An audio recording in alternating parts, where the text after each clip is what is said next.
Good evening and welcome back to my channel. I am the Loyal Hufflepuff, and tonight we will continue our reading in Siege and Storm by Bardugo.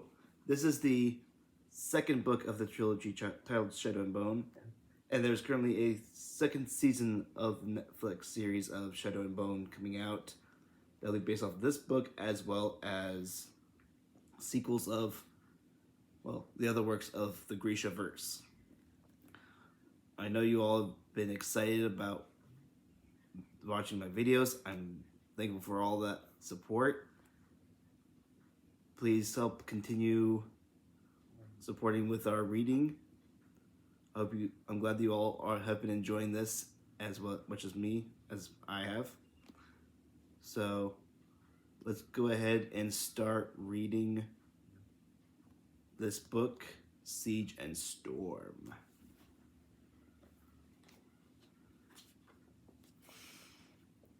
As the crowds of pilgrims grew, they became harder to control, and soon I was forced to ride in the coach. Some days Maul accompanied me, but usually he chose to ride outside, guarding the vehicle with Tolia and Tamar. As eager as I was for his company, I knew it was for the best. Being stuck in the lacquered little jewel box always seemed to put him in a bad mood. Nikolai only joined me on our way into or out of every village, so that we would be seen arriving or departing together. He talked constantly. He was always thinking of some new thing to build, a contraption for paving roads, a new irrigation system, a boat that could row itself. He sketched on any piece of paper he could find, and each day he seemed to have a new way to improve the next version of the hummingbird. As nervous as it made me, he was also eager to talk about the third amplifier and Darkling. He didn't recognize the stone arch in the illustration either, and no matter how long we squinted at the page, Sankt Ilya wasn't giving up his secrets. But that didn't stop Nikolai from speculating endlessly on possible places to start hunting the Firebird, or questioning me about the Darkling's new power. We're about to go to war together, he said. In case you've forgotten, the Darkling's not particularly fond of me. I'd like us to have every advantage we can get. There was so little for me to tell. I barely understood what the Darkling was doing myself. Grisha can only use and alter what already exists. True creation is a different kind of power. Bagrat called it the making at the heart of the world. And you think that's what the Darkling is after? Maybe. I don't know. We all have limits. And when we push them, we tire. But in the long term, using our power makes us stronger. It's different when the Darkling calls the Nishuya. I think it costs him. I described the strain that had shown on the Darkling's face, his fatigue. The power isn't feeding him. It's feeding on him. Well, that explains it, Nikolai said, his fingers beating a tattoo against his thigh, his mind already churning with possibilities. Explains what? That we're still alive? That my father is still sitting the throne? If the Darkling could just raise a shadow army, he'd have marched on us already. This is good, he said decisively. It buys us time. The question was how much. I thought back to the desire I'd felt looking up at the stars aboard the Volkvini. Hunger for power had corrupted the Darkling. For all I knew, it might well have corrupted Morozova too. Bringing the amplifiers together might unleash misery of a kind that the world had never seen. I rubbed my arms, trying to shake the chill that had dropped over me. I couldn't speak these doubts to Nikolai, and Maul was already reluctant enough about the course we'd chosen. You know what we're up against, I said. Time may not be enough. Al's Alta is heavily fortified. It's close to the base at Poliznaya, and most important, it's far from both the northern and southern borders. Does that help us? The Darkling's range is limited. When we disabled his ship, he wasn't able to send the Nishovia to pursue us. That means he'll have to enter Ravka with his monsters. The mountains to the east are impassable, and he can't cross the fold without you, so he'll have to come at us from Ferda and Shuhan. Either way, we'll have plenty of warning. And the king and queen will stay? If my father left the capital, it would be as good as handing the country over to the Darkling now. Besides, I don't know that he's strong enough to travel. I thought of Genya's red kefta. He hasn't recovered? They've kept the worst of it from the gossips. But no, he hasn't, and I doubt he will. He crossed his arms and cocked his head to the side. Your friend is stunning for a prisoner. She isn't my friend, I said, though the words sounded childish to my ears and felt like a betrayal. I blamed Genya for a lot of things, but not for what she'd done to the king. Nikolai seemed to have spies everywhere. I wondered if he knew what kind of man his father really was, and I doubt she used poison. She did something to him. None of his doctors can find a cure, and my mother won't let a Kuprolki healer anywhere near him. After a moment, Nikolai said, "It was a clever move, really." My brows shot up. Trying to kill your father?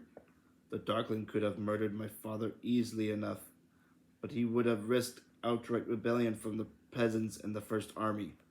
With the king alive and kept in isolation, no one knew quite what was happening.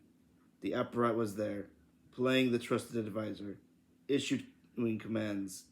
Vasily was off someplace, buying up horses and whores. He paused, looked out the window, ran his finger along its gilded edge. I was at sea. I didn't hear the news until weeks after it was all over. I waited, unsure if I could speak. His eyes were trained on the passing scenery, but his expression was distant. When word of the massacre in Novokrobursk and the Darkling's disappearance got out, everything broke loose. A group of royal ministers and the palace guards forced their way into the Grand Palace and demanded to see the king.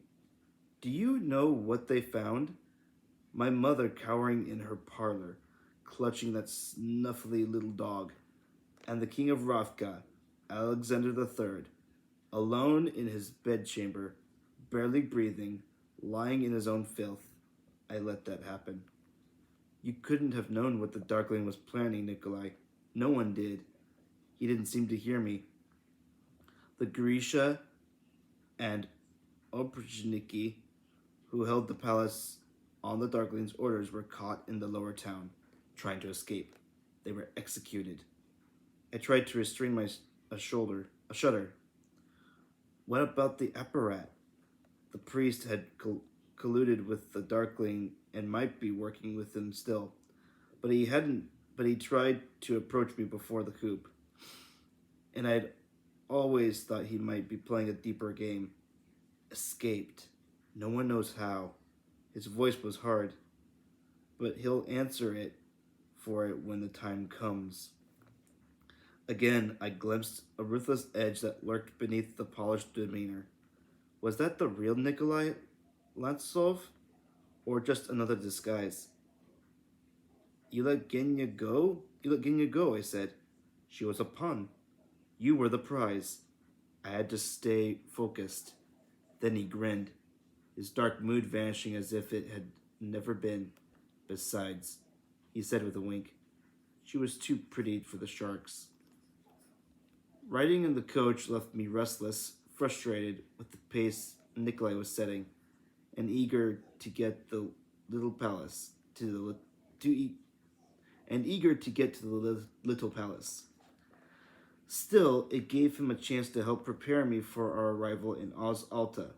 Nikolai had a considerable stake in my success as the leader of the Second Army, and he always seemed to have some new bit of wisdom he wanted to impart. It was overwhelming, but I didn't feel I could afford to disregard his advice, and I started to feel like I was back at the Little Palace library, cramming my head full of Grisha theory. The less you say, the more weight your words will carry. Don't argue. Never deign to deny. Meet insults with laughter. You didn't laugh at the Verdun captain, I observed. That wasn't an insult. It was a challenge, he said. Know the difference. Weakness is a guise. Wear it when they need to know you're human, but never when you feel it. Don't wish for bricks when you can build from stone. Use whatever and whoever is in front of you. Being a leader means something is always watching you. Get them to follow the little orders, and they'll follow the big ones.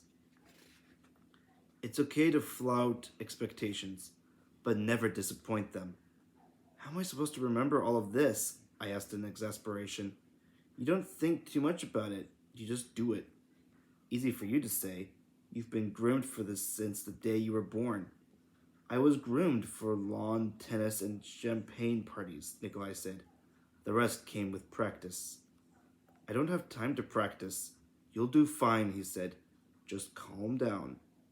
I let out a squawk of frustration.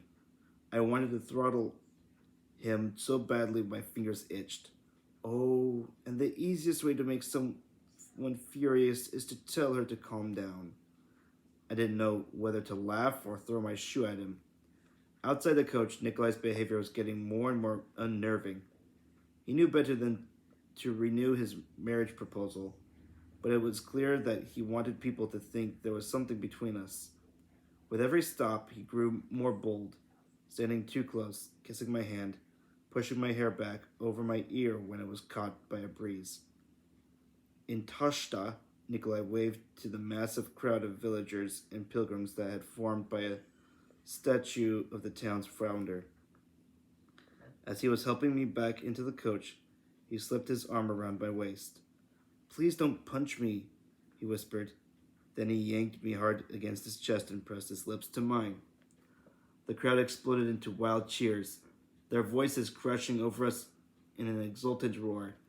Before I could even react, Nikolai shoved me into the shadowy interior of the coach and slipped in after.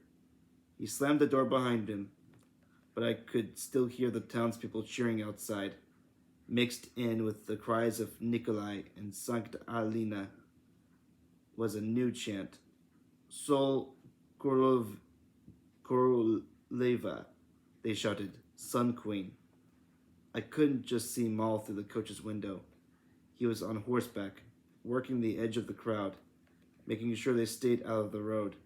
It was clear from his stormy expression that he'd seen everything. I turned on Nikolai and kicked him hard in the shin. He yelped, but that wasn't nearly satisfying enough. I kicked him again. Feel better? He asked.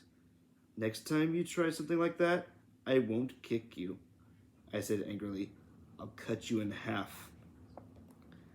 He brushed a speck of lint from his trousers. Not sure that would be wise. I'm afraid the people rather frown on regicide. You're not king yet, Sobotchka, I said sharply, so don't tempt me. I don't see why you're upset. The crowd loved it. I didn't love it. He raised a brow. You didn't hate it. I kicked him again. This time, his hand snaked out like a flash and captured my ankle. If it had been winter, I would have been wearing boots, but I was in summer slippers and his fingers closed over my bare leg. My cheeks blazed red. Promise not to kick me again. and I'll promise not to kiss you again, he said. I only kicked you because you kissed me. I tried to pull my leg back, but he kept a hard grip. Promise, he said. All right, I bit out. I promise. Then we have a deal. He dropped my foot, and I drew it back beneath my kefta, hoping he couldn't see my idiotic blush. Great, I said. Now get out. It's my coach. The deal was only for kicking. It did not prohibit slapping, punching, biting, or cutting you in half. He grinned. Afraid Oradsev will wonder what we've gotten up to? That was exactly what I was worried about. I'm concerned that if I'm forced to spend another minute with you, I may vomit on my kefta. It's an act, Alina. The stronger our alliance, the better it will be for the both of us. I'm sorry if it puts a burr on Mal's sock, but it's a necessity. That kiss wasn't a necessity. I was improvising, he said. I got carried away. You never improvise, I said. Everything you do is calculated. You change personalities the way other people change hats. And you know what? It's creepy. Aren't you ever just yourself? I'm a prince, Alina. I can't afford to be myself. I blew out an annoyed breath. He was silent for a moment and then said, You really think I'm creepy? It was the first time he'd sounded less than sure of himself. Despite what he'd done, I actually felt a little sorry for him. Occasionally, I admitted.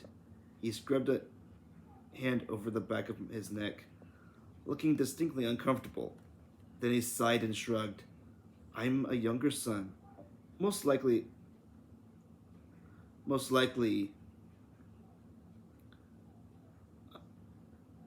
a humiliated one, and I've been away from court for almost 7 years. I'm going to do everything I can to strengthen my chances for the throne. And if that means courting an entire nation or making moon eyes at you, then I'll do it. I goggled at him. I hadn't really heard anything after the word humiliated. Genya had hinted that there were rumors about Nikolai's parentage, but I was shocked that he would acknowledge them. He laughed. You're never going to survive at court if you don't learn to hide what you're thinking a bit better. You look like you just sat in a bowl of cold porridge. Close your mouth. I shut my mouth with a snap and tried to school my features into a pleasant expression. That just made Nikolai laugh harder. Now you look like you've had too much wine. I gave up and slouched back against the seat. How can you joke about something like that? Just check something really quick. Okay, we still got a bit to go. It's okay.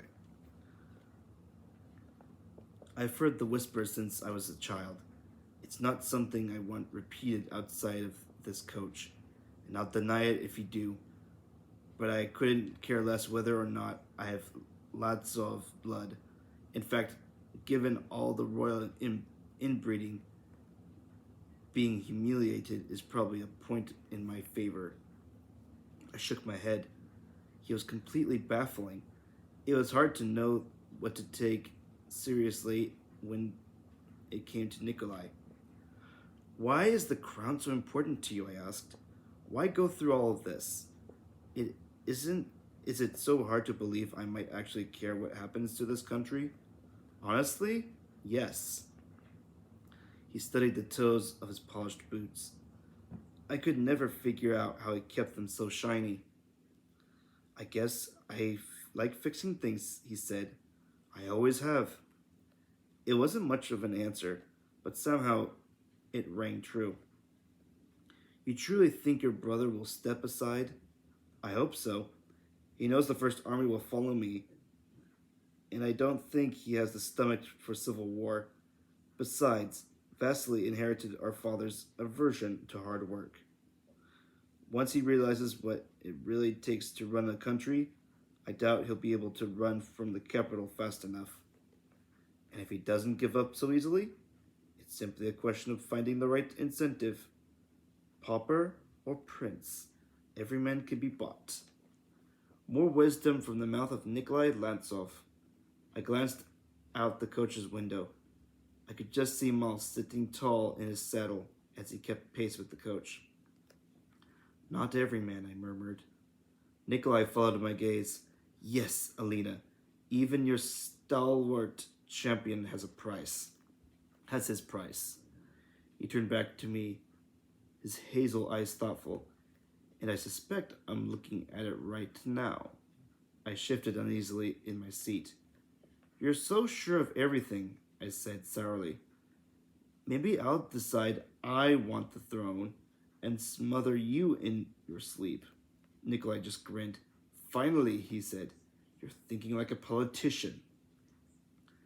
Eventually, Nikolai relented and vacated the coach, but it was hours before we stopped for the night. I didn't have to seek Maul out. When the coach door opened, he was there, offering his hand to help me down. The square was crowded with pilgrims and other travelers. Excuse me. All craning their necks to get a better look at the Sun Summoner. But I wasn't sure when I'd have another chance to talk to him. Are you angry? Are you angry? I whispered as he led me across the cobblestones. I could see Nikolai on the other end of the square, already chatting with a group of local dignitaries.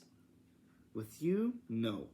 But Nikolai and I are going to have words when he isn't surrounded by an armed guard. If it makes you feel any better, I kicked him. Mal laughed. You did? Twice. Does that help? Actually, yes. I'll stomp on his foot tonight at dinner. That fell way outside the kicking prohibition. So, no heart flutters or swooning, even in the arms of a royal prince? He was teasing, but I heard the uncertainty beneath his words. I seem to be immune, I replied. And luckily, I know what a real kiss should feel like. I left him standing in the middle of the square. I could get used to making Mal blush. The night before we were to enter Oz Alta, we stayed at the dacha of a minor nobleman who lived just a few miles from the city walls. It reminded me a bit of Gramzin, the grand iron gates, the long straight path to the graceful house with its two wide wings of pale brick. Count Minkov was apparently known for breeding dwarf fruit trees, and the hallways of the dacha were lined with clever little topiaries that filled the rooms with a sweet scent of peaches and plums. I was provided with an elegant bedchamber on the second floor. Timur took the adjoining room, and Tolia and Mal were boarded across the hall. A large box waited for me on my bed, and inside I found the kefta I had finally broken down and requested the previous week. Nikolai had sent orders to the little palace, and I recognized the work of Grisha fabricators in the dark blue silk shot through with golden thread. I expected it to be heavy in my hands, but Matriarchy craft had rendered the fabric nearly weightless. When I slipped it over my head, it glimmered and shifted like light glimpsed through water. The clasps were small golden suns. It was beautiful and a bit showy. Nikolai would approve. The lady of the house had sent a maid to do my hair. She sat me down at the dressing table, clucking and fussing over my tangles as she pinned my tresses into a loose knot. She had a far gentler hand than Genya, but the results weren't nearly so spectacular. I shoved the thought from my mind. I didn't like thinking of Genya, of what might have happened to her after we left the whaler, or of how lonely the little palace would feel without her. I thanked the maid and, before I left my room, snapped up the black velvet pouch that had come in the box with my kefta. I slipped it into my pocket, checked to make sure the feather was hidden by my sleeve, then headed downstairs. Talk over dinner, talk over dinner centered around the latest plays, the possible whereabouts of the Darkling, and happenings in Alta. The city had been swamped with refugees. Newcomers were being turned away at the gate, and there were rumors of food riots in the lower town. It seemed impossibly far away from this sparkling place. The Count and his wife, a plump lady with graying curls and alarmingly displayed cleavage, set a lavish table. We ate cold soup from jeweled cups shaped like pumpkins, roasted lamb slathered in currant jelly, mushrooms baked in cream, and a dish I only picked at that I later learned was brandied cuckoo. Each plate and glass was edged in silver and bore the Minkoff crest. But most impressive was the centerpiece that ran the length of the table, a living miniature forest rendered in elaborate detail, complete with groves of tiny pines, a climbing trumpet vine with blossoms no longer than a fingernail, and a little hut that hid the salt cellar. I sat between Nikolai and Colonel Revsky, listening as the noble guests laughed and chattered and raised toast after toast to the young prince's return and the sun summoner's health. I asked Maul to join us, but he refused, choosing instead to patrol the grounds with Tamar and Tolia. Hard as I tried to keep my mind on the conversation, I kept glancing at the terrace, hoping to catch sight of him. Nikolai must have noticed, because he whispered, "You don't have to pay attention, but you do have to look like you're paying attention." I did my best, though I didn't have much to say, even dressed in a glittering kefta and seated beside a prince. I was still a peasant from a no-name town. I didn't belong with these people, and I didn't really want to. Still, I gave a silent prayer of thanks that Anakoya had taught her orphans how to sit at table and which fork to use to eat snails. After dinner, we were herded into a parlor where the Count and Countess sang a duet accompanied by their daughter on the harp. Dessert was laid on the side table, honey mousse and a walnut and melon compote, and a tower of pastries covered in clouds of spun sugar that wasn't meant to be eaten so much as ogled. There was more wine, more gossip. I was asked to summon light, and I cast a warm glow over the coffered ceiling to enthusiastic applause. When some of the guests sat down to play cards, I pleaded a headache and quietly made my escape. Nikolai caught me at the doors to the terrace. "You should stay," he said. "This is a good practice for the monotony of court. Saints need their rest." "Are you planning to sleep under a rose bush?" he asked, glancing down toward the garden. "I've been a good little dancing bear, Nikolai. I've done all my tricks, and now it's time for me to say goodnight." Nikolai sighed. "Maybe I just wish I could go with you." The Countess kept squeezing my knee under the table at dinner, and I hate playing cards. "I thought you were the consummate politician." "I told you I have trouble keeping still." "Then you'll just have to ask the Countess to dance," I said with a grin, and slipped out into the night air. As I descended the terrace steps, I looked back over my shoulder. Nikolai still hovered in the doorway. He wore full military dress, a pale blue sash across his chest. The light from the parlor glinted off his medals and gilded the edges of his golden hair.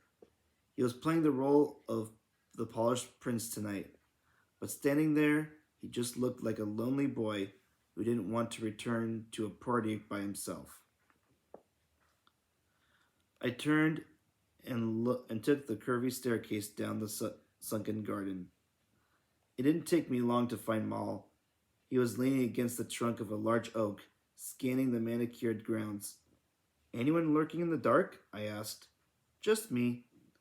I settled beside him against the trunk. You should have joined us at dinner. Maul snorted. No, thank you. From what I could see, you looked positively miserable, and Nikolai didn't look much happier. Besides, he had, with a glance at my kefta, whatever would I have worn?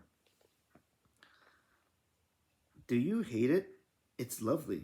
A perfect addition to your trousseau. Before I could even roll my eyes, he snagged hold of my hand. I didn't mean that, he said. You look beautiful. I've been wanting to say so since I first saw you tonight. I flushed. Thanks. Using my power every day helps. You were beautiful back in Kofton, with Jurda pollen in your brows. I tugged self-consciously at a strand of my hair. This place reminds me of Karamzin, I said. A little.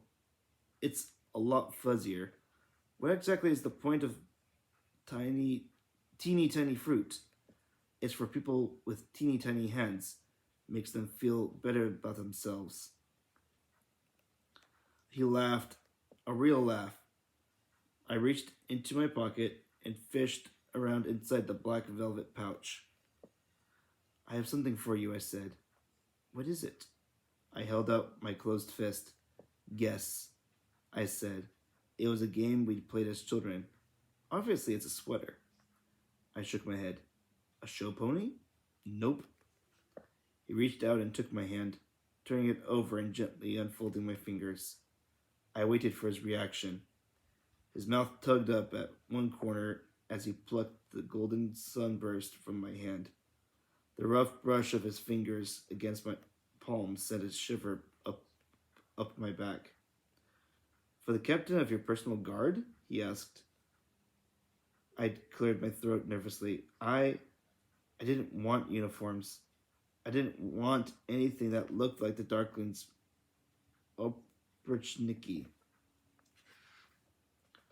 For a long moment, we stood in silence as Maul looked down at the sunburst. Then he handed it back to me. My heart plummeted, but I tried to hide my disappointment. Almost there. Okay. Put it on me? He asked. I let my breath out in a relieved rush. I took the pin between my fingers and pressed it through the folds on the left side of his shirt. It took me a couple of tries to get it hooked. When I finished and made to step back, he took my hand and pressed it over the golden sun, over his heart. Is that all? He asked. He said. We were standing close together now, alone in the warm dark of the garden. It was the first moment we'd had to ourselves in weeks. All? I repeated. My voice came out as little more than a breath. I believe I was promised a cape and a fancy hat. I'll make it up to you, I said. Are you flirting? I'm bartering. Fine, he said. I'll take my first payment now. His tone was light. When his lips met mine, there was nothing playful in his kiss. He tasted of heat and newly ripe pears from the Duke's garden. I sensed hunger in the hard slant of his mouth, with an unfamiliar edge in his need that sent restless sparks burning through me. I came up on my toes, circling my arms around his neck, feeling the length of my body melt into his. He had a soldier's strength, and I felt it in the hard bands of his arms. The pressure of his fingers as his fist bunched in the silk at the small of my back, and he drew me against him. There was something fierce and almost desperate in the way he held me, as if he could not have me close enough. My head was spinning, my thoughts had gone slow and liquid, but somewhere I heard footsteps. In the next moment, Tamar came charging up the path. "We have company," she said. Maul broke away from me and unslung his rifle in a single swift movement. "Who is it?" "There's a group of people at the gate demanding entry. They want to see the Sun Summoner." "Pilgrims?" I asked, trying to get my kiss-addled brain to function properly. Tamar shook his head. "They claim to be Grisha." "Here?" Maul placed a hand on my arm. "Alina, wait inside, at least until we see what this is about." I hesitated. Part of me bridled at being told to run off and hide my head, but I didn't want to be stupid either. A shout rose from somewhere near the gates. "No," I said, pulling from Maul's grasp. "If they really are Grisha, you need me. You may need me." Neither Tamar nor Maul looked pleased, but they took up positions on either side of me, and we hurried down the gravel path. Hang on 1 second. Oh, that's better. A crowd had gathered at the dacha's iron gates. Toya was easy to spot, towering above everyone else. Nikolai was in front, surrounded by soldiers with their weapons drawn, as well as armed footmen from the Count's household. A small group of people were gathered on the other side of the bars, but I couldn't see more than that. Someone gave the gate an angry rattle, and I heard a clamor of raised voices. "Get me in there," I said. Tamar cast Maul a worried glance. I lifted my chin. If they were going to be my guards, they would have to follow my orders. "Now! I need to see what's happening before things get out of hand." Tamar signaled to Tolia, and the giant stepped in front of us, easily shouldering his way through the crowd to the gates. I'd always been small, packed between Maul and the twins, with antsy soldiers jostling us from every side. It suddenly felt very hard to breathe. I pushed down my panic, peering past bodies and backs to where I could see Nikolai arguing with someone at the gate. If we wanted to talk to the king's lackey, we'd be at the doors to the Grand Palace, and said in an important, patient voice. "We came for the Sun Summoner." "Show some respect, Bloodletter," barked a soldier I didn't recognize. "You're addressing a prince of Ravka and an officer of the First Army." This was not going well. I edged closer to the front of the crowd, but halted when I saw the Corporal Nick standing beyond the iron bars. "Fedior?" His long face broke into a grin, and he bowed deeply. "Alina Starkov," he said. I could only hope the rumors were true. I studied Fedior warily. He was surrounded by a group of Grisha in dust-covered kefta, mostly Corporalki red, some in Earthralki blue, and a smattering Materialki purple. "You know him?" Nikolai asked. "Yes," I said. "He saved my life." Fedior had once put himself between me and a swarm of Ferdan assassins. He bowed again. "It was my great honor." Nikolai didn't look impressed. "Can he be trusted?" "He's a deserter," said the soldier beside Nikolai. There was a grumbling on both sides of the gate. Nikolai pointed to Toya. "Move everyone back and make sure that none of those footmen get it in their heads to start shooting. I suspect they lack for excitement out here amid the fruit trees." He turned back to the gate. "Fedior, is it? Give us a moment." He pulled me a short distance from the crowd and said quietly, "Well, can he be trusted?" I don't know. The last time I'd seen Fidyor had been at the party at the Grand Palace, just hours before I'd learned the Darkling's plans and fled in the back of a wagon. I racked my brain, trying to recall what he'd told me then. I think he was stationed. Excuse me. I think he was stationed at the southern border. He was a high-ranking heart render, but not one of the Darkling's favorites.